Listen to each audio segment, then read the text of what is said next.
The woman in the old yellow house hadn't left in 23 years. No visitors. No deliveries.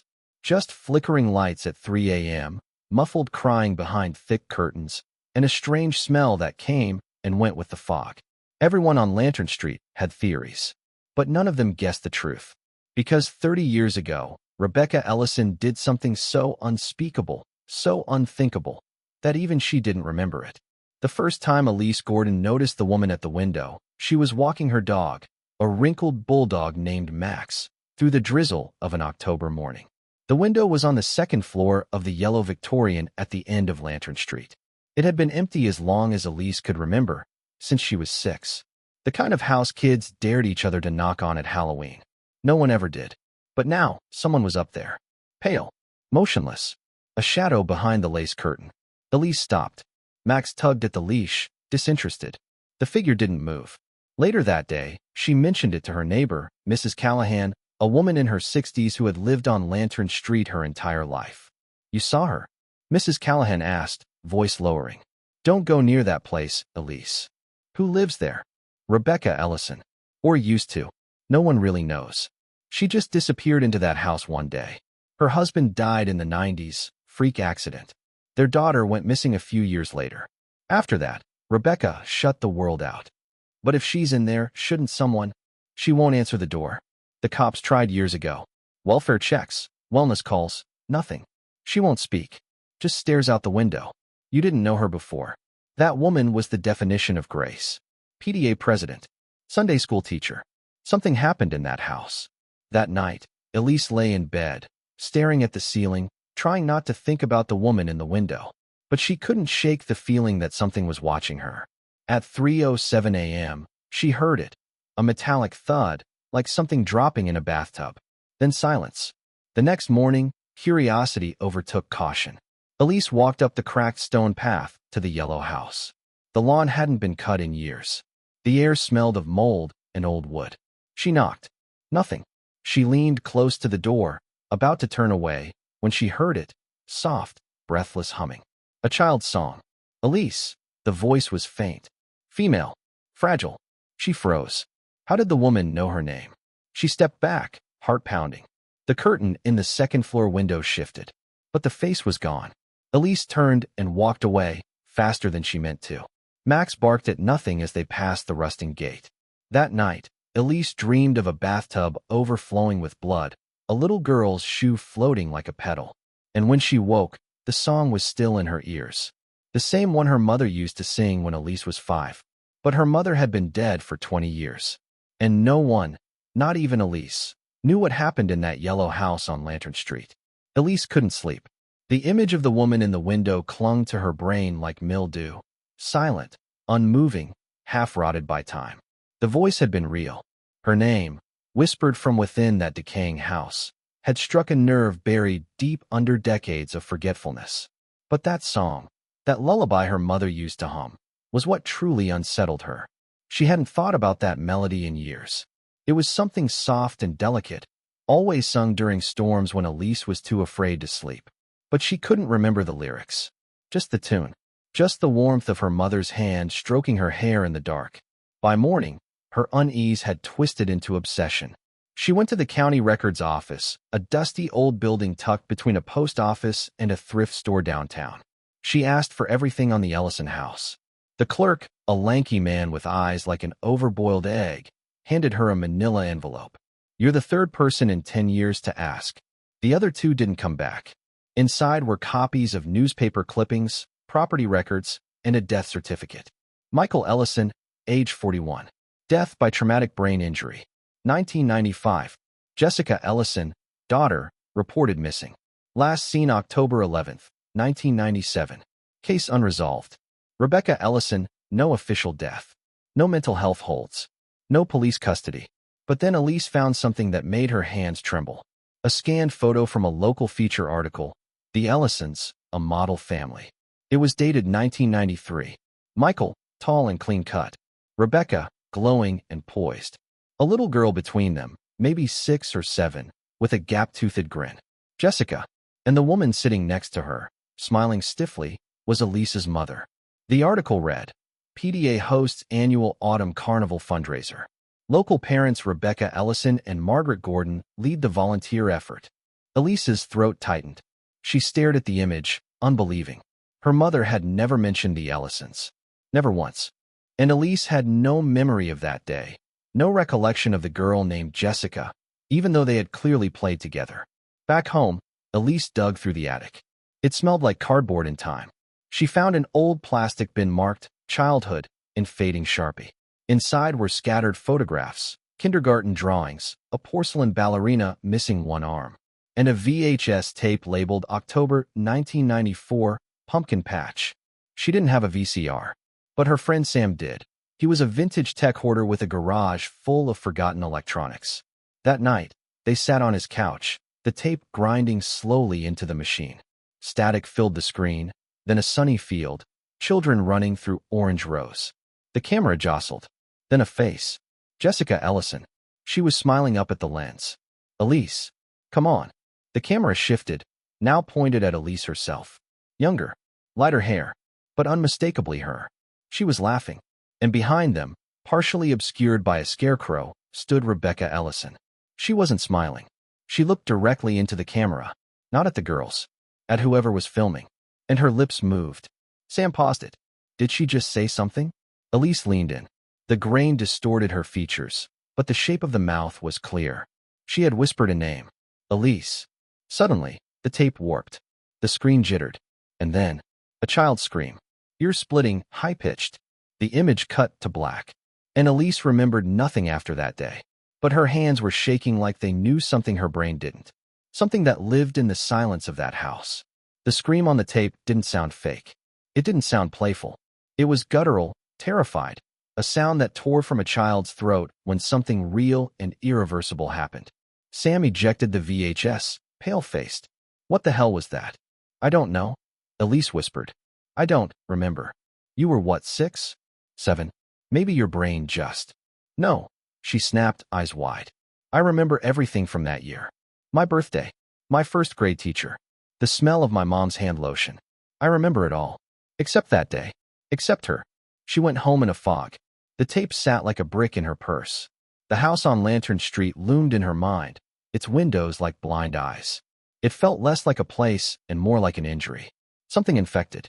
That night, Elise called her father. He didn't pick up. She tried twice, then sent a text. When did we stop seeing the Ellisons? He replied an hour later. Why are you asking about them? I found a tape. Jessica and I were friends. Why didn't you ever tell me? The typing dots lingered. Then, drop it, Elise. There's no reason to stir that up again. She stared at her phone. Again? She didn't sleep. At 3:07 a.m., she woke to Max growling low from the foot of the bed, his eyes fixed on the corner of the room. It was empty. She turned on the light. The air was freezing. And there, written in a smeared handprint on the fogged-up window, was one word. Remember. Elise screamed. She paced until dawn. Then, against every impulse screaming in her skull, she returned to the yellow house. This time, she didn't knock. She pushed open the rusted gate, walked the overgrown path, and tried the doorknob. It was unlocked. The air inside was damp, thick with rot and dust. Curtains drawn. Furniture draped in stained sheets. The smell of old milk and mold hit her like a wave. Elise. The voice came from upstairs. That same breathless, fragile whisper. She climbed the staircase slowly, each step groaning under her weight. The hallway was narrow, wallpaper peeling like sunburnt skin. The door at the end was open. Inside was a bedroom. Sunlight filtered through yellowed curtains. A rocking chair creaked slightly, empty. A porcelain doll sat slumped in the corner, face cracked. Then movement. Rebecca Ellison stood by the window. She looked wrong. Her hair was long, gray, tangled like weeds. Her nightgown hung off her like it belonged to a smaller person.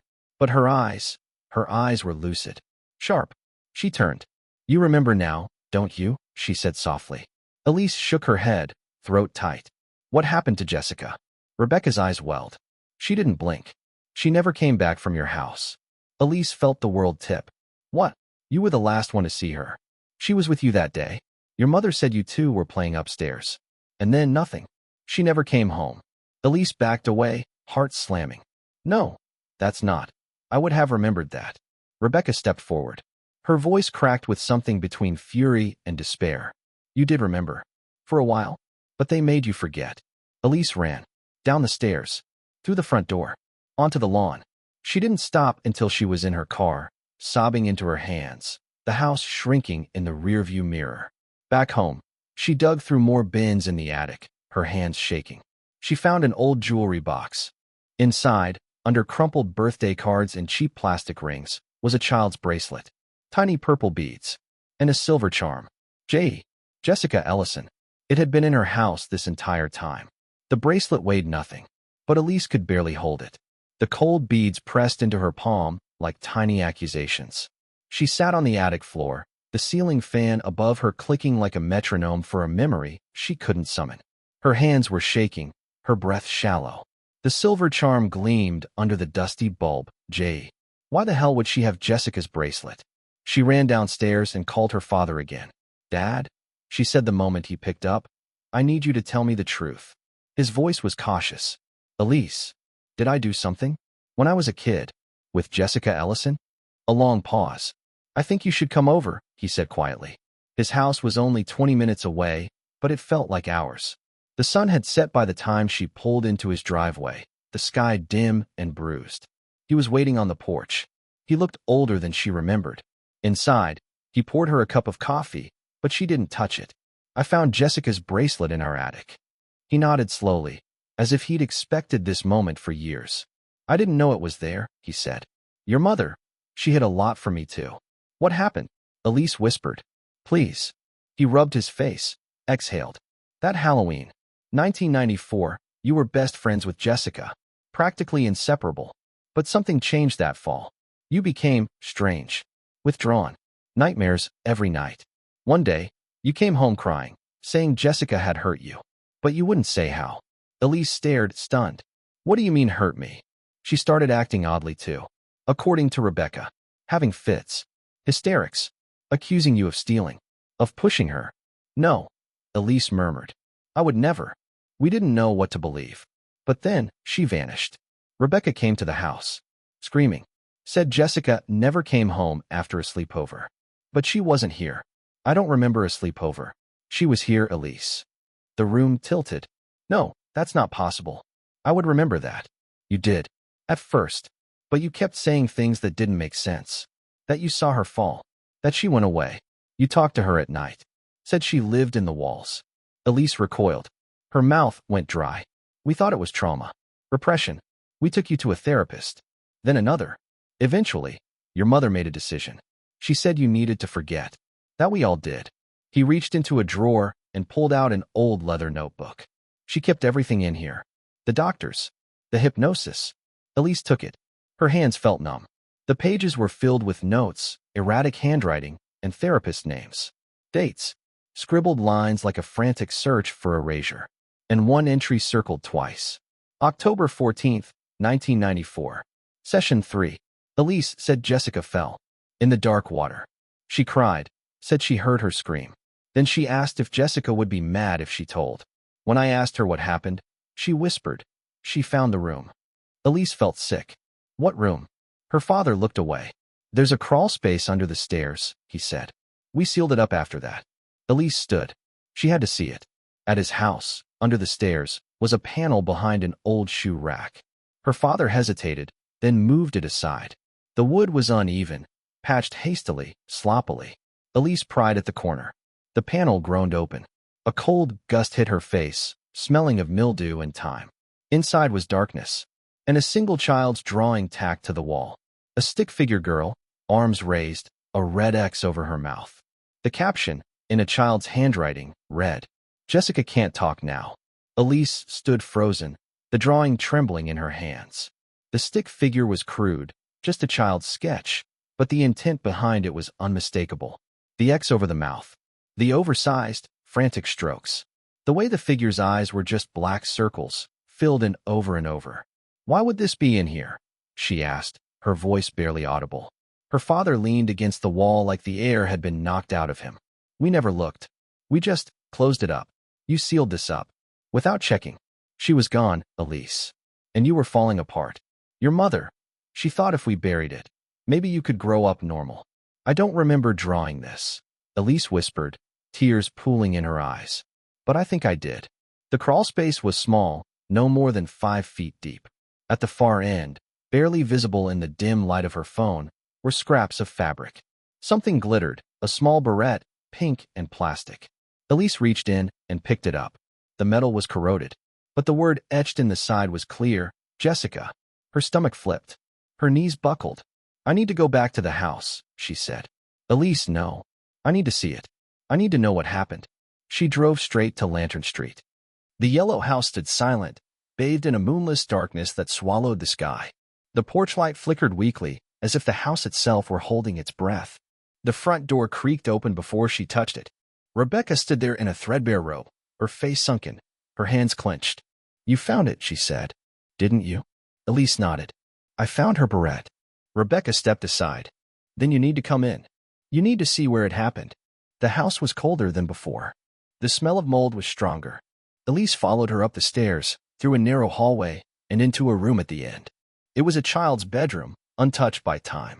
Pink wallpaper peeling at the seams. A small twin bed with a faded comforter.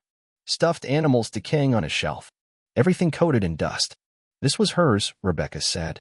But she never slept here. Not after that night. She was afraid. Of what? Rebecca turned slowly. Of you. Elise flinched. She said you whispered to her at night. Told her things. That you showed her a secret room. That you made her promise not to tell. No, Elise breathed. I would never.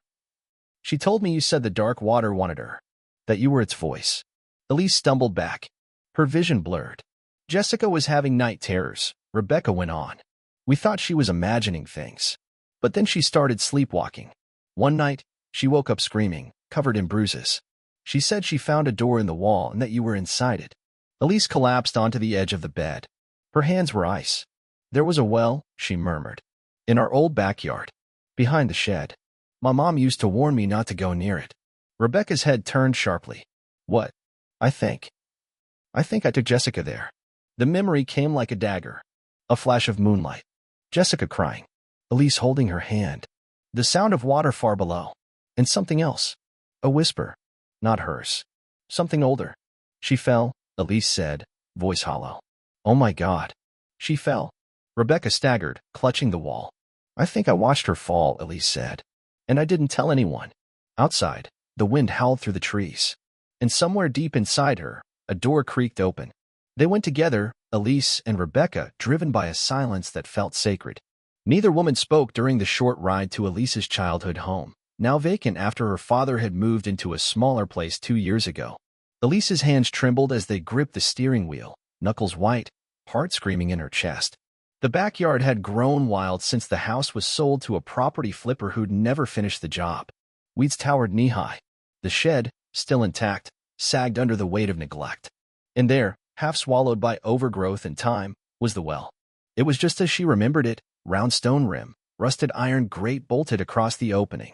The air around it felt heavier. Still, Elise walked toward it slowly, Rebecca behind her like a shadow. Her pulse throbbed in her ears. I used to think there were voices in there, Elise said quietly. Not real ones. But when I'd sit close, I could hear water moving, like whispers. I told my mom once. She told me not to talk like that. She crouched down, tugged gently at the grate. It didn't move. Rebecca knelt beside her. Do you think she's down there? I don't know, Elise choked. But I think I brought her here. I think. She followed me. A memory bloomed, slow and poisonous. Jessica's tiny hand in hers. The sound of the latch lifting. The creak of the iron. I told her it was magic, Elise whispered. That there was a room under the world. That if she was brave, she could see it. And then, Rebecca's voice cracked. I think I opened the grate. I think she leaned too far. Tears streamed down Elise's face. And I think I ran. Rebecca's mouth trembled, her eyes welling. But why would I do that? Elise cried. We were best friends. I loved her. I don't remember being angry or jealous. I don't remember anything. Rebecca reached out, her hand shaking as it touched Elise's cheek. It wasn't your fault, she said. You were a child. But they took that memory from you. Buried it so deep it came out in pieces. In drawings. In screams. Your mother thought she was saving you. Elise bowed her head, weeping. I think she died scared. No, Rebecca said firmly. She died trusting you. They sat by the well for a long time. The sky grew dark, stars swallowing the horizon. Then, without speaking, they stood. I want to call the police, Elise said. If she's down there, they need to know. Rebecca nodded. Do it. It's time. The dig began 2 days later. Crime scene tape fluttered in the wind. Officers, cadaver dogs, news vans. The house on Lantern Street remained dark, but a strange peace hung over it now. On the 3rd day, they found something. Human remains. Small bones. A bracelet with purple beads. A child's barrette. Jessica Ellison. DNA confirmed it within a week. The story made local headlines. Cold case solved after 30 years. But none of them knew what Elise knew. Because when she visited the well one final time, standing alone in the early morning fog, she heard it again. That same, soft melody. A lullaby. Coming from somewhere deep below. And it was her own voice, echoing through time. Elise sat across from Detective Laura Singh in a sterile interview room at the county station. The walls were the color of dust. The air buzzed with fluorescent lighting and unspoken questions. So let me get this straight, Singh said, flipping through her notes. You believe Jessica Ellison fell into the well by accident. There was no foul play. No intent. Elise nodded slowly, her voice thin. I was 6. I think I told her it was safe. I didn't mean to hurt her. And your mother? She chose not to report anything. She thought I was traumatized. She took me to therapists. One of them suggested memory suppression. She believed it would save me. Singh studied her, sharp eyes flicking over every tremor in Elise's face. The report will list it as an accidental death. But some of us aren't so sure. I know, Elise whispered. I'm not sure either. They let her go. No charges filed. But that didn't mean freedom. Back home, Elise tried to return to her life. She quit her job. Stopped going out. Her world shrank to the size of her apartment, the walls too close, the air too quiet. At night, the lullaby followed her. Soft, sweet, her own voice. It wasn't just memory anymore. It was something else, like a ghost trapped in her throat, waiting to be heard. She listened to the old therapy tapes from the notebook her father gave her. In one of them, a tiny version of her said something that stopped her cold. I didn't mean to make her cry. The lady in the wall said she'd stop it if I helped. Elise rewound the tape, played it again. The lady in the wall. A cold dread bloomed. She went back to the yellow house on Lantern Street. Rebecca answered the door like she'd been waiting. There's more, Elise said. Something I didn't remember before. They went to the upstairs bedroom. The pink one. Elise stood in the center of the room and closed her eyes. There was another room, she said. Not just the crawl space. There was a space between the walls. A gap. Jessica and I called it the in-between. I thought it was pretend, but we used to hide there. Whisper secrets. Rebecca's eyes were glassy.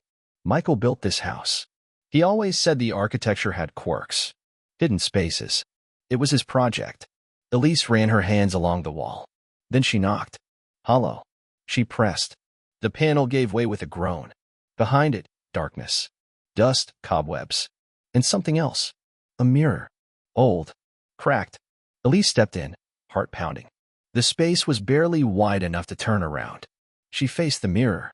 And there, in the shattered glass, stood a little girl. Not Jessica. Herself. Elise at age 6. Wide-eyed. Smiling. But behind her, a shadow. A woman. Pale. Black-eyed. Whispering into the child's ear. The reflection blinked, and Elise remembered. It wasn't an accident. She'd pushed Jessica. Not out of hate. Out of fear. Because the woman had told her to. Because she believed Jessica was going to take her place. She believed it had to be one of them. The voice had told her, only one gets to leave the dark water. Elise fell to her knees. The truth seared through her like fire. She had killed Jessica. Because something in that house, something in her, had made her choose. And her mother had buried it. Had let her grow up thinking she was innocent. But she wasn't. She was the voice now. She was the one who whispered lullabies to herself at night. Not as comfort, but as confession. She crawled out of the wall, shaking, broken. Rebecca waited, silent. Elise met her eyes. I remember everything now. And in the mirror behind them, the little girl was gone. But the shadow remained. Watching. Always watching.